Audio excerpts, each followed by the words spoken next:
Alright guys, I thought I'd show you around my new daily. After personal circumstances and a change in job, I needed to get something a little bit more economical, so the Audi S3 had to go, unfortunately. Love that car, but like I said, I needed something better on MPG. And before the Audi S3 I had a Mark IV GT3, and before that I had a 328i E46 BMW. Love that car. It was in Techno Violet, the same colour as this car, which is a 320 CD.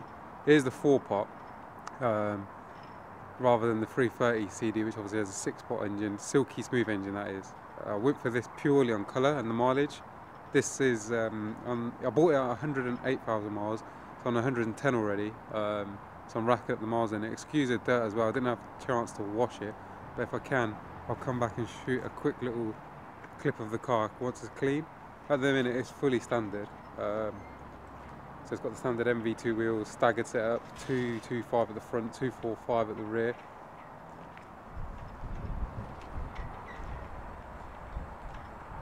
Excuse the wind and the noise from behind. Like I said, it is filthy. It hasn't been washed in about a month and a half.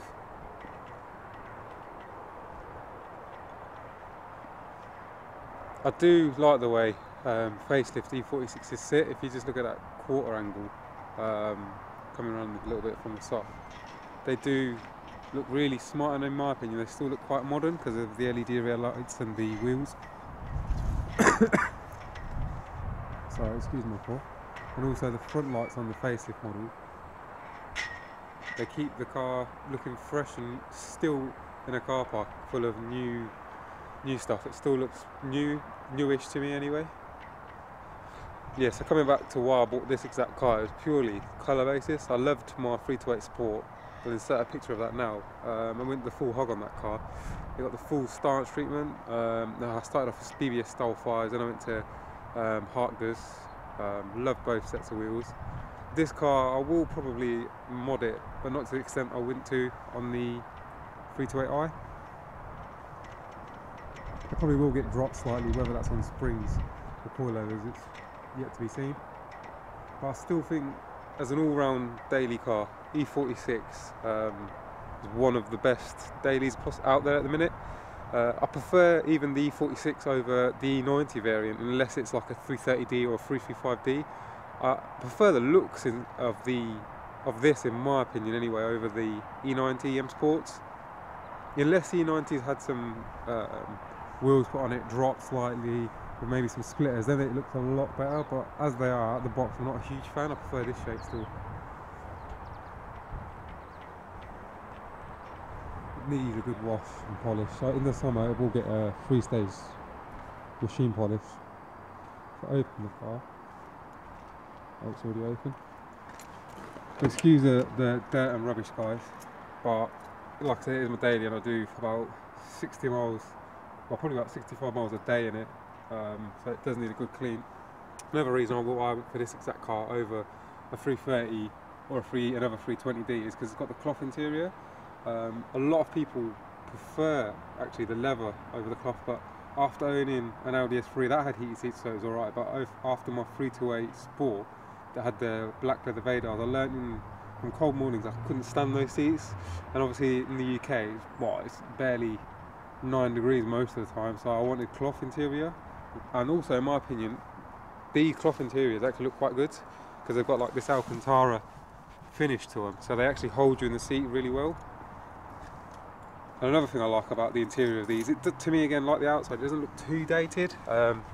Obviously it's not the most modern looking interior compared to like your new Audis and whatnot, but it still doesn't look too old.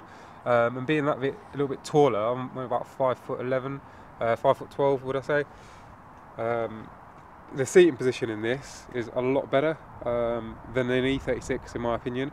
The E36 has got that retro look interior compared to this, but like I said, the seating position is better in this. The only downside of this I find seating wise is the 328 seats, well E36 seats sit lower than this, which one thing I found is you do sit a little bit higher, but a huge benefit of this on the E46s is you can pull the steering out. I have it all the way out, where the E36 is fixed, so you have to put the seat a bit more forward, and that made my legs a little bit more cramped. So on a long journey I sometimes used to get knee ache, where this is perfect. And another thing, it's done it itself because it's got the convenience entry, I think, so the window comes down, is it's got the pillarless doors, like the 36 had. Even in the back, I haven't had anyone in the back of it yet, passenger-wise, but it's got a good room in the back there, even if you've got the seat quite far back. Jumping in.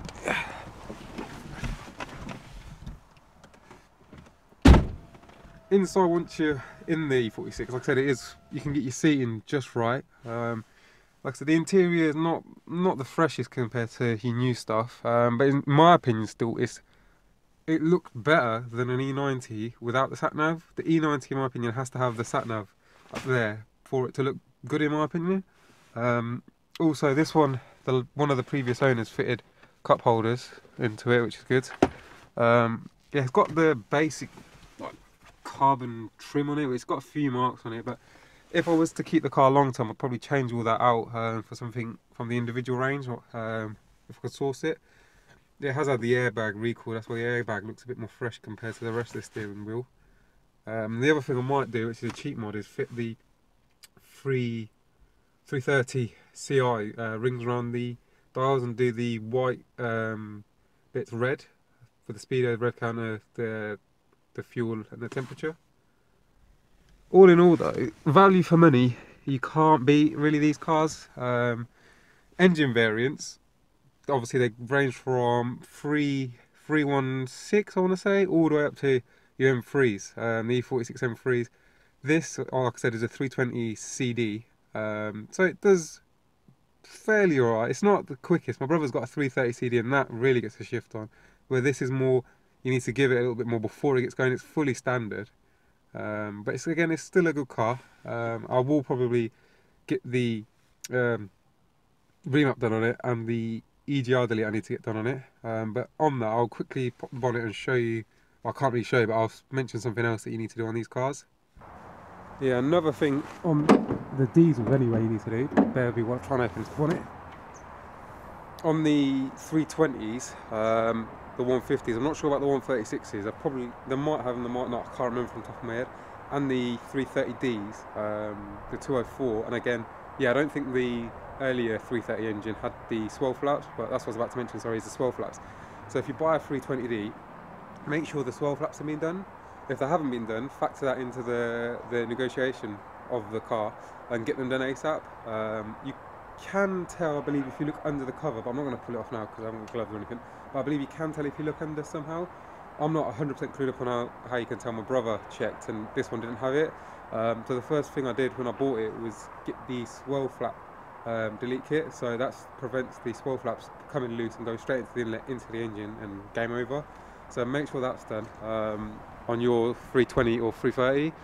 The other thing I'm going to do on this is I need to order it, is I'm going to do the EGR delete on it, which is down there, and I'll also delete the cooler, which you can see just there, and then I'll probably get the car remapped. So like I said, at the minute it's 150 brake, but once it's been mapped, it's probably get it around to 185, I want to say 190. I'm not too bothered about like chasing numbers. I'm not going to put a full decal on it because these run two cats. You've got one coming straight down from the turbo and then I believe another one just about halfway down the car.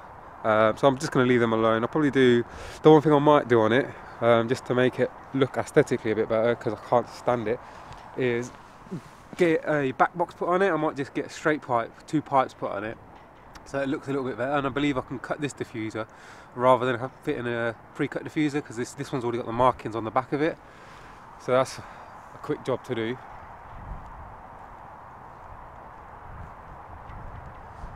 But like I said, value for money, hands down, E46 at the minute, in any variant really, apart from the M3 and maybe a 330 Club Sport, value for money, you can't beat them as a daily driver.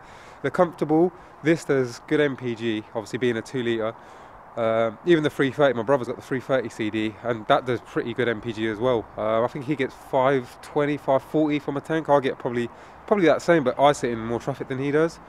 If this was on a clear run like to Nürburgring or whatever, you'll probably do it on a tank easily, sitting at like 80.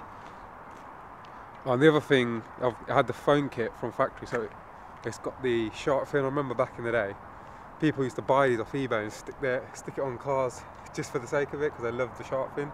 But this has got it from factory. A few things to look out for though when you are looking at a E46 coupe especially, is the back seals on them. Mine's starting to deteriorate. I do need to get some, but I'll probably do that in the summer. Also, what you want to look at is get it out on the road.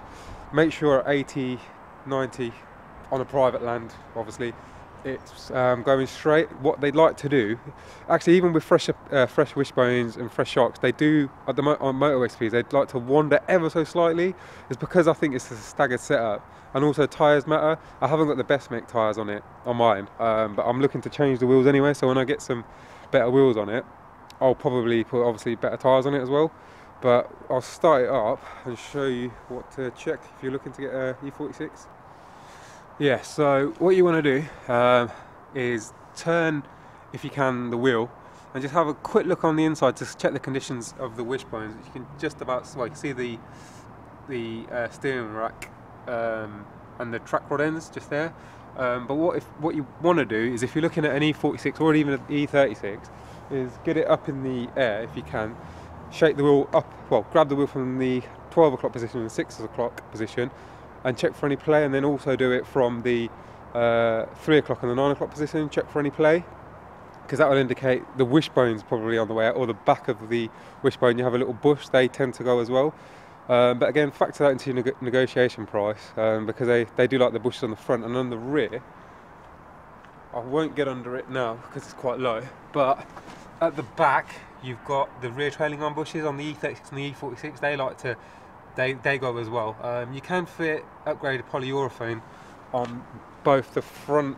You can fit, sorry, upgraded polyurethane bushes on the rear trailing arm bushes and on the subframe bushes. They are a lot easier to fit as well. But on this, I'd probably go for your OEM Lemforder or Male HD, just purely on this one for cost and ride quality, because like I said, it is my daily, and it's, at the minute, it will stay standard. I may drop it, but that's to be seen in the future. Another thing, I won't go into too much detail because there's so much already on it on the internet about these cars, is the rear subframe. They can crack and drop. So that's one thing. If you're looking at like your E46 M3s, your 330D, your 330CDs, your Taurus with the big engines, is if you can get it up in the air and check for any cracks on the subframe, or if the floor's even dropped. I believe Reddish on YouTube's got a brilliant channel. He goes really into depth where to look on the E46s. Coming round, coming onto the bodywork, where shall I start with rust on these things? E46s like to rust. The first point at the front they go is the wings. So check around all the wings. Obviously, sorry that mine's so dirty, but I can assure you the front wings on this are clean. And also, if you come down from the bottom of the wings, the little in between the wing and the side skirt, they like to go from there. Again, this one's clean. Take my word for it. And on the rear, they actually like to go, and I've seen some go from the inside here all the way on the inside. So the inner and the outer on some of the 46 are rotten. This one's good, touch wood again. It's only got a tiny bit just there. I'll probably get it looked at in the summer once the weather and the salt's gone. But yeah, I'll probably get that done. Same on the other side as well. Just check both arches, check down the sides of the sills, and also check underneath where you can jack them up from. This, try and get it. There's like rubber plugs. Make sure that they're in. They're about there and there. Both on the E36 and the 46. Make sure they've been in their whole life of the car, because if not, water gets in there, rust starts. Coming around the back, they like to rust in between this bit and the body. Again, this one's alright. I've got a tiny bit, some that's come through just under the light, nothing huge. Also check the roof as well on these strips, because they like to ever so slightly. Mine's, where's it gone? Tiny bit there I've got coming through, and on the same on the other side. So yeah, check the bodywork quite close if you're planning on keeping the car a long time. And M3s are just the same as the rest of the E46s. They'd like to rust as well. So make sure that they've been looked after and cleaned and washed, obviously, once the salt's been put on the road. I can't really talk at the minute because mine does need a wash, like I said. Let's jump in and we'll take it for a quick spin. Just to show you my thoughts on it. Like I said, it is a 320 CD, so it's still like a 150 model, so it doesn't set the world on fire, but it does good MPG, and when you want it to move, it can be alright. It's not, like I said, it's not got the most amount of torque, but a remap hopefully help that out. I'll probably either take it to Simon at E-Maps or Ender, both from the West Midlands area. Both of them, from what I've read, do good maps. I think they're generic, and like I said on my Audi S3 video, I wasn't a huge fan of generic on that car, but on this, because it's older technology and the maps have been proven and been around for a while, I'm fine with it. Again, like I said, I'm not chasing the max you can get out of this engine. If I was after power and like pure power and economy, I'd sell this and get a 330D E46. But I won't go on to that now, but the amount of work 330s need, maintenance wise, I don't really want to be into that at the minute, but like I said, I'll go into that in another video. Overall, the E46s, as long as they've got fresh bushes and shocks, they drive pretty well. The M Sport has the 067 purple rag tag that you can also fit to other BMWs of the era. I had that on my E36, and it's just a quicker rack, from a lot quicker going left to right. Yeah, it's a good rack. If you don't have an M Sport and you've got an E46, fit the rack to it. I think you can use the same inner and outer track rod ends as well, so it's just a straight swap and then get the car aligned. Take it on my little route that I like to take all my cars on. I don't know if you can hear it on the mic, it doesn't make the best noise, but again, it's a diesel and it does the job.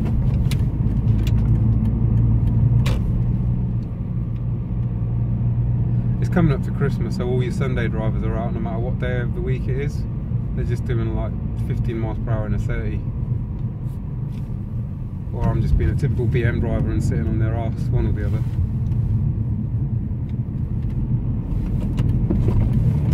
Drop it into second. Because it's got a staggered setup, that 255 in the back, once you throw it in, the back really does grip. The front likes to ever so slightly understeer when you're really on the limit. I think BMW set it up that way, so your basic drivers can keep it under control. They'd rather have understeer, I think, the engineers, than oversteer. So you'll notice when you look at an E46 or an E36, the front wheels sit more upright compared to the back. The back's got more camber than the front, so the back pushes the front, then making that understeer. You can get that corrected with top mounts at the front, or I think you can even cut a tab off the front turrets, top mount, sorry, should I say, and add like 0.5 of camber. So I might do that if I change the suspension on it at a later date. But overall, when you general commute like I do, it's pretty much country roads, and sometimes I use the M1. It drives fantastic. I mean, motorway speeds is brilliant. Country roads, it does go well. But like I said, being a 320, sometimes you do have to drop it a gear and put your foot down. Where my brother's 330, his is pre-map, so but even a standard 330, you can just put your foot down and you're off. But it's not a huge deal. Like I said, once it's mapped, once this is mapped, it will be up to the same power as an old 330D engine, so it's not a biggie. I'll pull over in a minute and just turn the camera the other way.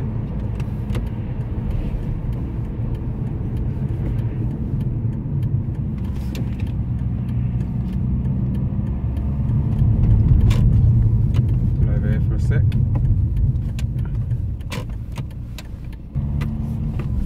We'll take it down, like I said, one of the country roads. I brought the S3 down, and I like to take all my cars down. The ride of it, like I said, standard M Sport shocks are quite stiff compared to your SE, but I like it that way. I like it a little bit stiffer, but sometimes I find it a bit too stiff coming down certain roads. So I may look, like I said, to change the suspension on it, and I know I'm probably going to get slated for this, but I may fit a set of cheaper eBay coilovers. A lot of people slate eBay coilovers like your Joms, your Pro Sport, but until you've ridden in a BMW with those coilovers, you can't really slate them. Jump in, if you can, someone's BMW with those coilovers like your Joms and your Pro Sports. Not a car that's been decked on its arse and it's got no travel for the shock, but a car that's been dropped on those coilovers, but at a sensible height. It rides fantastic. They ride better, in my opinion, than an M Sport with knackered shocks. This hasn't got knackered shocks, but I want a slight drop, and I'm thinking putting iBack springs on old shocks, it's not really the best thing to do unless I put new Bilstein shocks on it, or new shocks on it. But the cost of that, I can't really justify on a car that's not worth more than what, it's not worth more than 4 grand, is it? So I'm thinking maybe just put a set of eBay coilovers on it, and if they don't work out, they don't work out. I'll put the original suspension back on it. It's not a big deal. I'm probably going to try that for a bit. I'm just trying to pull it over in a second to turn the camera on. We'll go back down the country road from driver's perspective. Like I said, you do, on the 320, rev it out a little bit to get it to move. Like the traction just came on a tiny bit then, but even if it was off, there's nothing that was going to scare you. It was just the inside wheel trying to light up.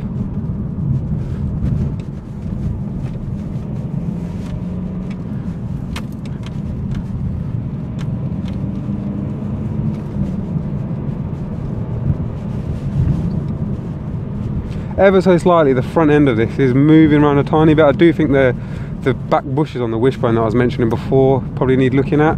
They're not expensive bushes, but they probably need doing. I'm just trying to avoid on the left hand side of this road potholes, ever so slightly going to the right a bit. The road really needs resurfacing, but it is a nice little country road. Down here in my E46, once it was on the coilovers, it rode so bad, like car kept jumping around, so that's one bit wary of putting like overly stiff coilovers on my daily, which this is. Just there, you have to really drop it a gear and get moving.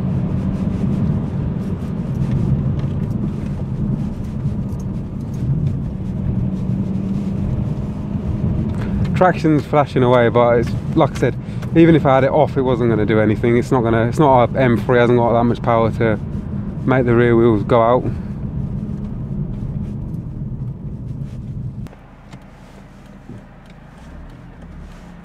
The one thing I'll say is if you've got an E46, I'll show you again, the traction control is 2-stage, so if you hold down the traction button, one light turns up and the other light goes on. The first one allows the wheels to so for example, so the first stage traction control allows the wheels to spin, the second turns the stability off.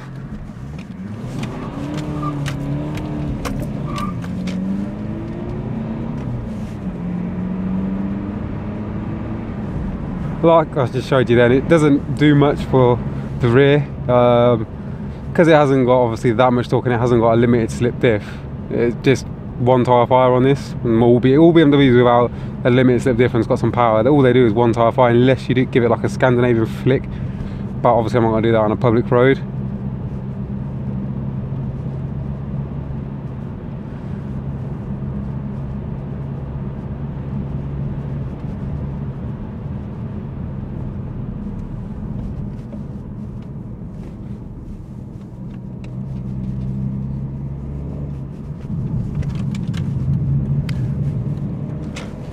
The way it changes direction, I love. I mean, E36, E46, E30s, Z3, Z4s, they all got a similar sort of base setup as this, and the way they can just quickly change direction, I can see why a lot of people use on the Nürburgring and general track driving, especially the old E36. Value for money, they were at one point a bargain to use as a track warrior. Now they're getting a bit scarce on the ground, so I think people in the future will start looking at like your 330s, your 325s now, I think, for track work. Because all they need is a limited slip diff, either a Quaife, nice Camaro, nice number plate, yeah, a Quaife to be put in the existing housing, or I think you can fit the E46 rear subframe on it, so then obviously you've got the bigger subframe and then the E46 M3 diff. The one thing that I'm not a huge fan of when you're driving a 320 is the 4-cylinder rattle you get from the diesel. I will do a review on my brother's 330 and that purrs like a petrol compared to this. But once you're moving in this, it's not too bad on the motorway. Fuck.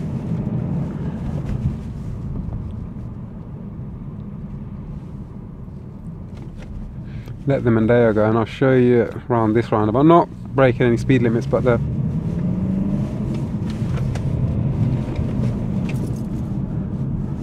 the front end grip, even with crap make tyres on it, is really good on this. I mean, it's, compared to my Audi S3 that I had, that front end grip, until I put new shocks on it and the PS4s, it wasn't all that. That's one thing I highly rate on, like I said, this era BMW, like the 36 to 46, the E39, is the chassis balance and the grip you get out of them is fantastic. Even on, like I said, crap tyres like this has got, it really does change direction and hold pretty well. To get this to understeer, like I said, you really have to be pushing it by going fully like balls out into a roundabout. That's when the front will go, and then you'll be straight into a curb.